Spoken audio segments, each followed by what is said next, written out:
The devil will bring people and they'll even use scriptures, just like we said here.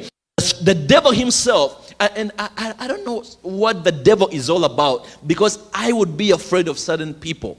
I would be afraid of Jesus. But it goes on to teach us that if the devil was able to go to Jesus and tempt him, he sure is going to come to you. Amen. And what is so interesting is that he came to Jesus when he was fasting and praying. You would think when he was fasting and praying, he's so powerful, nobody can come near him, but the devil still came.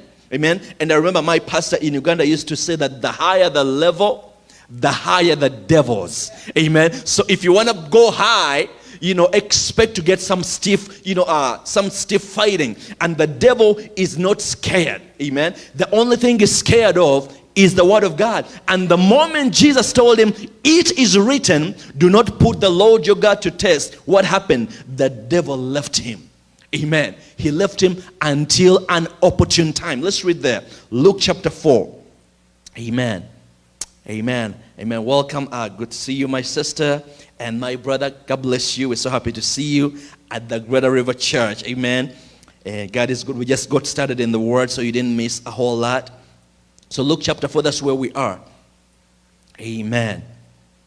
Amen. And what I was talking about was in the book of Luke, and I was talking about how Jesus was taken into the wilderness to be tempted of the devil, but he was able to withstand. He was able to push back against the enemy because the Spirit of God was on him. And the scripture says here in verse number 13, Luke chapter 4 verse 13, it says, when the devil had finished every temptation, he left him until an opportune time. So he left for a while. Another version says, and he left him for a while. So that shows you that the devil is always going to be looking. The scripture says the devil is prowling, is looking. He's like a roaring lion, looking for whom he may devour. Amen. We do have an enemy, but I'm so excited to tell you that greater is he in us than the one in the world. Amen. I know so many pastors who try to glorify the devil and demons and the spirits, and they'll tell you all the names of the spirits you have to, mention. Man, you're not going to be able to finish them, because if you finish the ones in Uganda, you're going to go to the ones in Asia, you're going to go to the ones in China. But the name of Jesus, at the mention of the name of Jesus, every knee shall bow. All the demons will bow. Amen. So we see here, after Jesus had dealt with the devil, Jesus begins his ministry. In Luke chapter 4, and then verse number 14 says, Jesus returned to Galilee in the power of the Spirit, and the news about him spread throughout the surrounding region. He taught in the synagogues and was glorified by everyone. Listen, verse number 16. Luke chapter 4 verse 16 says, then Jesus came to Nazareth, where he had been brought up. As was his custom, he entered the synagogue on the Sabbath, and when he stood up to read, the scroll of the prophet Isaiah was handed unto him. Unrolling it, he found the place where it was written, the Spirit of the Lord is upon me. Amen. The Spirit of the Lord is upon me. Why? Because he has anointed me to preach the good news to the poor. He has sent me to proclaim liberty to the captives and recovery of sight to the blind, to release the oppressed, to proclaim the year of the Lord's favor. Amen. And verse number 20, then he rolled up the scroll, returned it to the attendant, and sat down. The eyes of everyone in the synagogue were fixed on him, and he began by saying, today scripture is fulfilled in your hearing. Today, Greater River Church, I tell you, scripture is being fulfilled in your hearing, because the Spirit of God is upon me today. The Spirit of God is upon you today, and he is going to bring deliverance. Somebody say amen. Somebody say deliverance.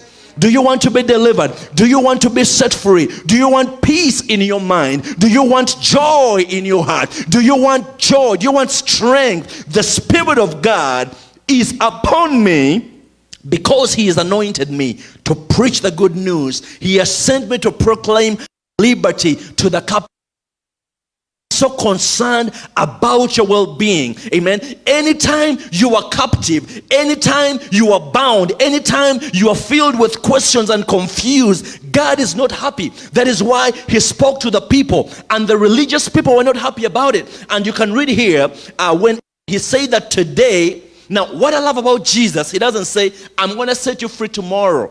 Wait for January 1st, 2022 for me to bless you. He says today, scripture is fulfilled in your hearing.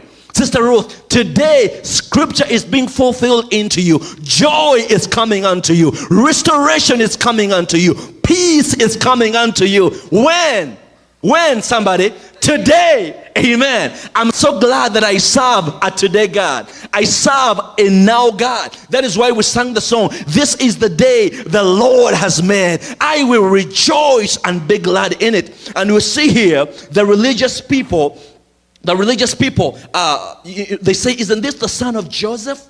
They all spoke well of him and marveled at the gracious words. And they said, isn't this the son of Joseph? And he said to him, you will tell me, physician, heal yourself. Do here in your hometown what we had you did in Capernaum. And verse 24, let me just skip a little bit. Now, when he spoke these words, verse number 28, on hearing this, all the people in the synagogue were enraged. They got up and drove him out of the town and led him to the brow of the hill on which the town was built, in order to throw him over the cliff. But Jesus passed through the crowd and went his way. You see, people, they always want to see you bound.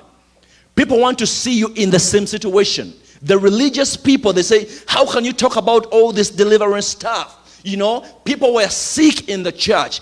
People were shoveled up in the church. People are going through pain in the church. But when Jesus steps in, somebody say, when Jesus steps in, I can hear, when Jesus steps in, he makes things all right.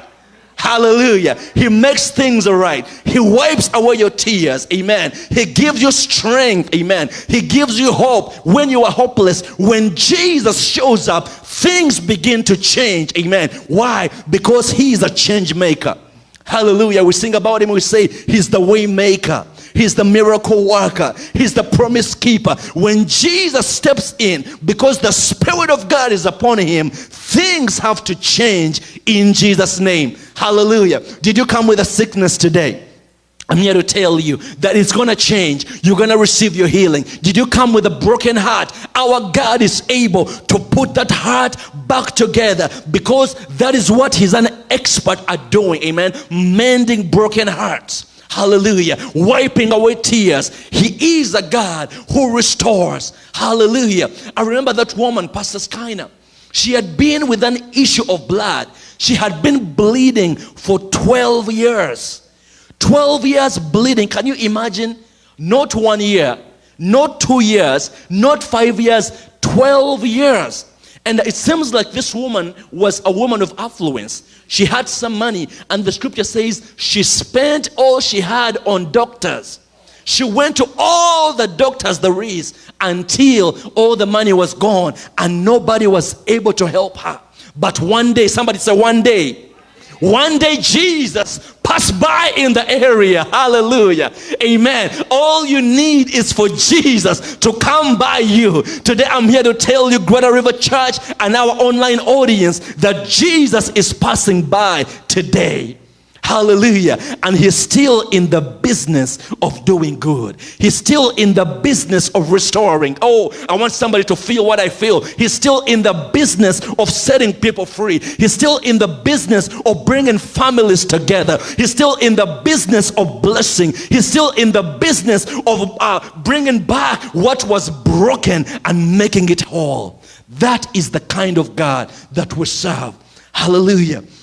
And the scripture says in the same chapter, when they threw him out, when they kicked him out because they didn't want to hear what he was saying, Jesus went somewhere else Today, I don't want Jesus to go somewhere else. I want him to stay right here. I want him to meet your need. I want him to touch you. I want him to bless you. I want him to minister unto you. I want him to speak life into your spirit. Amen. When they said it's not impossible, when they say it's not possible, Jesus said it's possible. When they say you cannot do it, Jesus says you can do all things. When they say you cannot mount up to anything, Jesus says you can do more than enough. Amen. More than what your parents did, more than what your aunties did, more than what your husband did. God is able to do it. Hallelujah. And in verse 31, the scripture says, then he went down to Capernaum, a town in Galilee, and on the Sabbath he began to teach the people. They were astonished at his teaching because his message had authority. Amen. You might say, Pastor, where do you get all this confidence that my sickness is going to go? Where do you get the confidence that I'm going to be well? Where do you get the confidence that my business is going to pick up? Because the one that I serve is an authoritative God. When he says it's going to be right, it's going to be right. When he says I'm making things new, things are going to be new in Jesus' name. Hallelujah. Amen. So they were astonished at his teaching because his message had authority. And verse 33, in the synagogue there was a man possessed by the spirit of an unclean demon. He cried out in a loud voice, what do you want with us, Jesus of Nazareth? Have you come to destroy us? I know who you are, the Holy One of God. But Jesus rebuked the demon and he said, be silent. He said, come out of him. At this, the demon threw the man down before them all and came out without harming him. Do you see the character of Jesus? Everywhere he shows up, and listen to this carefully, when he shows up and we welcome him, because we saw prior, they didn't welcome him. They chased him away, and he went to people who are ready to receive from him. And the scripture says the unclean spirit in this man had to leave. In the presence of Jesus, demons have to leave. In the presence of Jesus, devils have to flee. In the presence of Jesus, everything that is crooked has to straighten up because he wishes you well. Amen. Sister Ruth, Jesus wishes you well. He wants you to prosper. He wants you to be blessed. He wants you to be, doing well in everything that you touch, because you are his creation. You are his child. Many of you have children here. How many of you would want your child to fail?